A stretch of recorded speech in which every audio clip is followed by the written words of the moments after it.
পাঞ্জাবি বিক্রি করতে গিয়ে আমার জীবন দিতে পারবো না। আমার মতো মানুষকে বিচার পাবে? আমার সন্তানরা কোনোদিন আমার হত্যাকারীকে ধরতে পারবে, দেখতে পারবে? অবশ্যই না।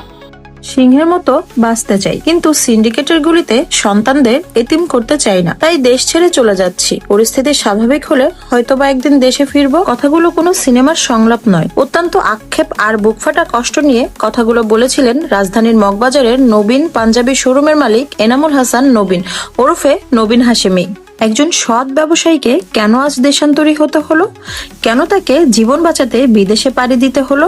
ঘটনার নৈপথ্যে রয়েছে এক অমানবিক সিন্ডিকেট। পবিত্র রমজান মাস, যেখানে সারা বিশ্বে পণ্যের দাম কমানোর প্রতিযোগিতা চলে, সেখানে বাংলাদেশের চিত্রটা উল্টো। ঈদকে কেন্দ্র করে যখন অন্যান্য ব্যবসায়ীরা 5 টাকার পণ্য 50 টাকায় বিক্রি করছিলেন, সেখানে নবীন পাঞ্জাবির মালিক মাত্র 300 টাকায় অনেক ভালো মানের পাঞ্জাবি বিক্রি করছিলেন। তার অপরাধ কি জানেন?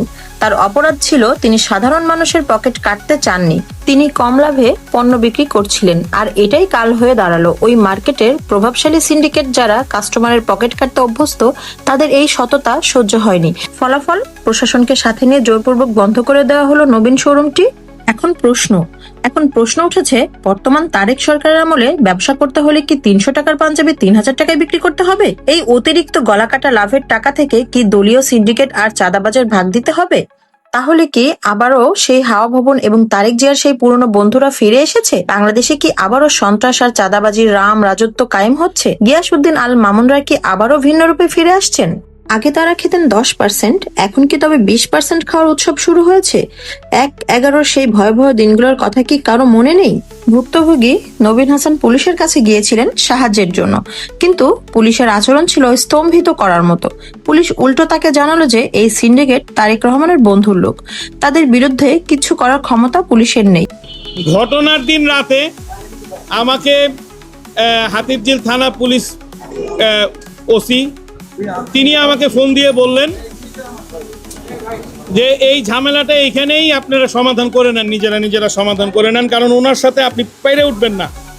ওনার অনেক ক্ষমতা, অনেক পাওয়ার। এতদিন পর্যন্ত এই পথ চলা এই মার্কেটে চলাফেরা ছিল আমাদের সবার একজন পরিচিত নাম সুব্রত বাইন, তারও এখানে দোকান আছে এখনো ভাড়া দেওয়া। তো এই তাদের নামের উপরে বেস করেই তারা এই মার্কেটে একটা রাজত্ব কায়েম করে রাখছে। সেই ক্ষেত্রে নতুন কেউ আইসা আসলে এখানে টিকতে পারে না। এখন ওদের বক্তব্য হচ্ছে 300 টাকায় পাঞ্জাবি বিক্রি করো ফুটপাতে গিয়া, তুমি স্টোর নিছো কেন?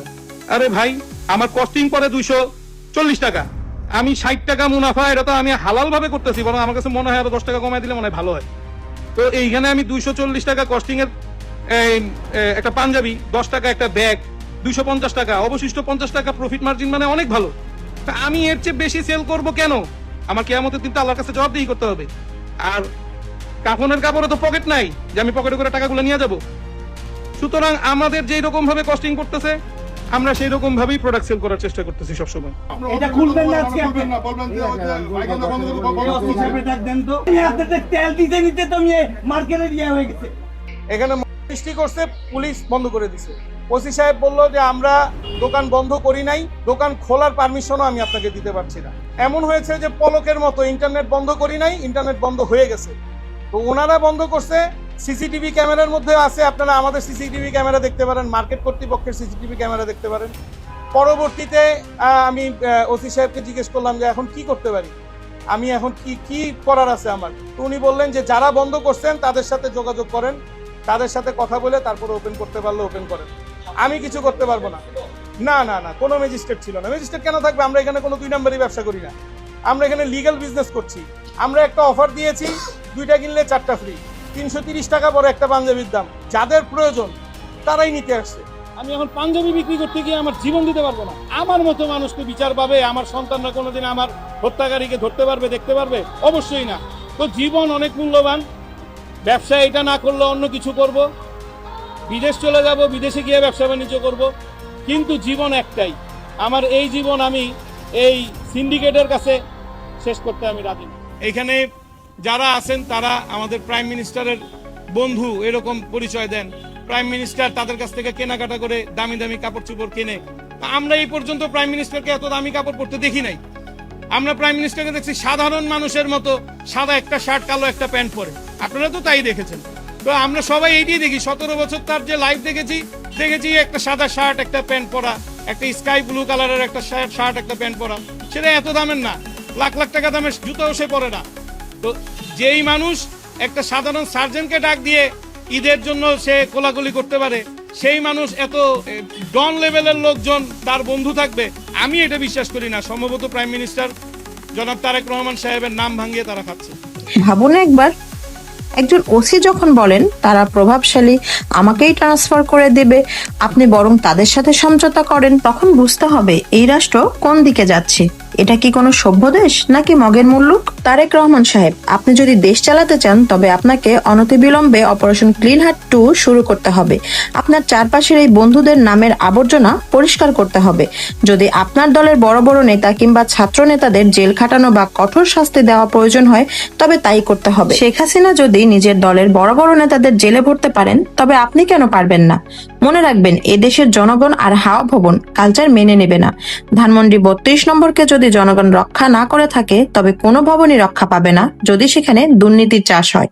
নবীন পাঞ্জাবির মালিক এনামুল হাসান নবীন একজন হাফেজ, একজন সৎ ব্যবসায়ী। তিনি আজ দেশান্তরী। তিনি আশঙ্কা করছেন তাকে ওসমান হাদির মতো হত্যা করা হতে পারে। তারেক জিয়া সাহেব, আপনার যদি ন্যূনতম ব্যক্তিত্ব থাকে তবে এই ব্যবসায়ীকে পূর্ণ নিরাপত্তা দিয়ে দেশে ফিরিয়ে আনুন। যে সিন্ডিকেট তাকে দেশছাড়া করেছে তাদের ধূলিসাৎ করে দিন। যদি আপনি তা না পারেন তবে ধরে নেওয়া হবে আপনিও এই সিন্ডিকেটের মদকদাতা। ইতিহাস কাউকে ক্ষমা করে না, আপনাকেও করবে না। জাতি আপনার পদক্ষেপের অপেক্ষায় আছে। যেখানে আমার এক বন্ধু, আমার এক পরিচিত, সে আমাকে বলল যে যদি এই প্রিন্স আর কিংসের মালিকের বিরুদ্ধে তুমি সাধারণ একটা জিডিও করতে পারো, আমি হাতে চুরি করবো। সেও অনেক বড় নেতা, বিএনপির নেতা। যদি টিকতে পারি, আমরা যদি এই সিন্ডিকেটের যে সদস্যরা আছে তারা আমাদেরকে একটা দিছে, এখন একটা শোরুম বন্ধ করছে, সামনে সবগুলো বন্ধ করে দেবে। কিংস এবং প্রিন্স সহ আরো এই মার্কেটে যারা যারা আছেন তারা সবাই অনেক ক্ষমতাবান। আমি আজকে মগবাজার মোড় দিয়ে আসতেই অনেক ভয় পাইছি যে আমাদের শহীদ ওসমান হাদির মতো আমাকেও আবার কেউ গুলি করে ফেলে। আমি সত্যি অনেক ভয় পাইছি। আমি গ্লাসের পর্দাটা টান দিয়ে তারপরে আমি আসছি। এত ভয় নিয়ে আমি ব্যবসা কেন করতে যাব এই দেশে? আমি একজন প্রবাসী, বাংলাদেশে করোনাকালীন সময়ে এসে ব্যবসার হাল ধরেছি। আমার বাবা ইন্তেকালের পর আমার ইলেকট্রনিক্স আইটেমের ব্যবসা ছিল, সেগুলো সব কিছুই করে আমি চিন্তা করেছি যে পুরুষ মানুষ সবসময় নির্যাতিত, নিপীড়িত এবং অবহেলিত। পুরুষের ঈদটাকে যেন সুন্দর করা যায় সেই উদ্দেশ্যেই আমরা 330 টাকায় পাঞ্জাবি দিয়েছি। এবার আমরা 2টা কিনলে 4টা ফ্রি অফার দিয়ে এই ভাবটা প্রকাশ করতে চেয়েছি। একজন মানুষ 2টা কিনবে 4টা ফ্রি পাবে, 6টা পাঞ্জাবি সে একা পরবে না। সেই পাঞ্জাবিটা তার বাবাকে দিবে, তার চাচাকে দিবে, তার মামাকে দিবে, তার খালুকে দিবে, ফুপাকে দিবে। তাদের সাথে যদি সম্পর্কে কোনো প্রকার ব্যাঘাত ঘটে থাকে তাহলে তাদের এই সম্পর্কটা ঠিক হয়ে যাবে।